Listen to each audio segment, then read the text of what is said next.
Bon, aujourd'hui, on va parler de caca. Oui, t'as bien entendu. Mais attends, c'est pour la bonne cause. Je t'explique. À Boutengue, dans l'est du Tchad, au cœur d'un camp de réfugiés où vivent près de 46 000 personnes venues du Soudan, une drôle d'usine a vu le jour.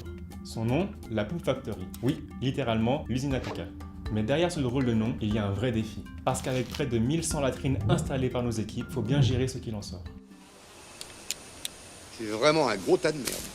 Et comme partout ailleurs, quand il y a des toilettes, il y a des déchets, et donc il faut s'en occuper. MSF a donc construit une station de traitement des boues fécales. Ce projet sert donc à mieux gérer les déchets et prévenir la propagation des maladies. Mais il est aussi pensé pour respecter l'environnement, limiter la pollution et faire des déchets une ressource. D'habitude, quand une latrine est pleine, on vide tout dans un trou, on balance de la chaux, on rebouche et basta. Sauf que ça peut polluer les sols, les nappes phréatiques et poser des problèmes de santé. Donc, pas ouf. Dans la Poop Factory, c'est une autre histoire. On pompe les déchets, on sépare ensuite les liquides et les boues, le tout sans utiliser de produits chimiques. Juste de la chaux pour traiter les bactéries et de la patience pour laisser la nature faire son travail. L'eau est filtrée, elle passe dans des tranchées avec des cailloux, puis elle est absorbée à l'aide de bananiers, pouvant en drainer jusqu'à 200 litres quotidiennement. En ce qui concerne les boues, elles sont séchées puis incinérées pour éliminer les derniers agents pathogènes. Mais c'est maintenant que ça devient particulièrement intéressant. Ces boues séchées sont riches en nutriments, nitrates, phosphates, bref, un cocktail qui pourrait à terme être utilisé comme engrais. En résumé,